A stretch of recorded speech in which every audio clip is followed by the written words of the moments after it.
Very well then. Now we'll have a few minutes of me sewing on the rug, and this will be kind of unique since I will be working with my silk wedding lingerie. Ooh, that's going to break. That's one of the problems with silk, so that'll become 2 strips.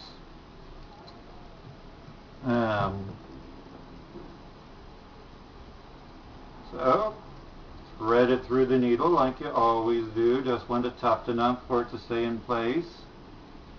Now with silk especially, you want at least 2 folds. I'll usually do 4. And obviously as sharp as this needle is. And nobody else works with this needle. My wife doesn't even get to work with this needle. I puncture a hole in the old piece. And then I'll do the same folding procedure on this one. Since there's a seam there, I think I'll take a risk and try doing just 2 and puncture it again. You can do the same thing with plastic bags and a sharp needle, by the way. Pull it nice and tight. Get my thumb loop in place. Let's adjust the rug so that you can get a good view of the action now.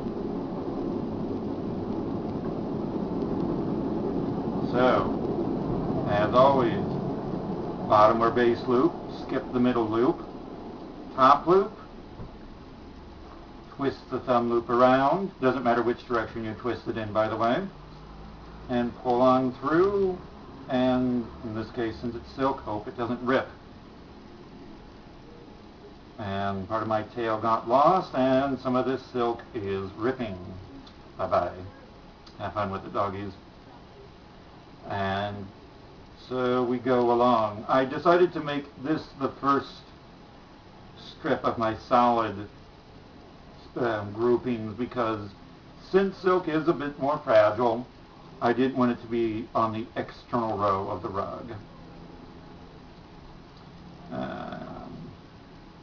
As I've said before, since this is an oval rug, there's really no point or need to doing doubles except when you're right at the corners, which makes it go easy. Now it looks like this piece was taken from the edge, so it'll be a bit more durable.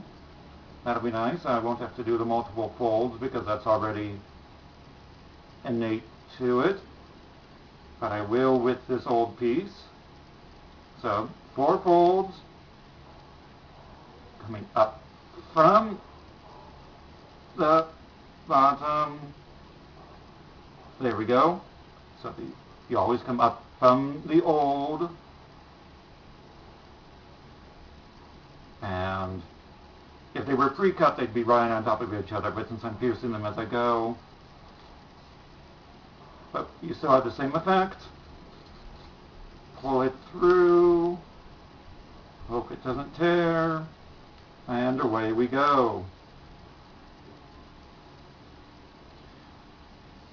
So memory rugs I really think are one of the greatest things about this craft, and if anybody out there has stuff they want made into a memory rug, that's something I could entertain. I've never done that before, but I've never been doing these videos before or trying to sew a rug on eBay before, like I'm probably going to do with the blue jean rug.